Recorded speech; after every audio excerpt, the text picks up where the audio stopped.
Соёлын өвийн үндэсний төв толилуулж байна. Сүхбаатарын аймгийн Наран сумын төвөөс зүүн урд зүгт 30 км-ийн зайд Сөдөд хэмээх газарт цагаан өөхөн чулуудын гадаргуу дээр 3 хэсэг газар хятад үсгээр бичсэн эрдний бичээс байдаг. Чулуун дээрх бичээсийн зарим үсгийг нэлээд томоор сээлсэн харагдана. Түүнчлэн бүх үсгийг нэлээд гүнзгий ухаж сээлсэн байна. Эдгээр бичээсийг тайлж уншсан судлаачдын бичснээс үзвэл дээрх бичээсийг 1409, 1696 онд Монгол улсын нутагт болсон хоёр томоохон үйл явдалтай холбогдуулан сээлж үлдээсэн ажээ.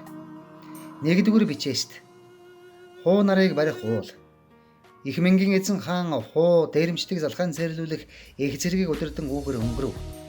Юнлегийн 8 дугаар он цагаан бар жил, улагчин дахиад жил, 4-р сарын тэргэл 16-ны хар хулгана өдөр гэсэн бол 2-р бичээст их цэнгийн эзэн хаан өөлдийн галдан залхаан цэрлүүлэх их зэргийг удирдан үүгэр өнгөрөв.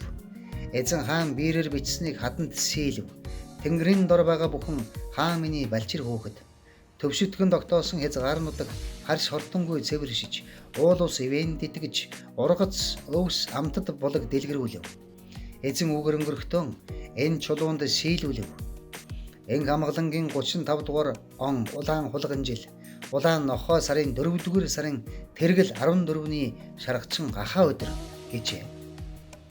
Тэгвэл 3-р бичээстэй эзэн хааны дурсгалын бичээс тэнгэр говьд илдээрлэж, тэнгэр ууланд жадаа үзүүрлэж, эгнэгт хуу нарын тосыг арилгаж, элс манхныг үрд арилгана гэсэн байдаг байна. Энэхүү дурсгалыг Монгол улсын засгийн газрын 2020 оны 13 дугаар тогтоолоор улсын хамгаалтанд байх түүх соёлын үл хөдлөх дурсгалын жагсаалтад баталжээ.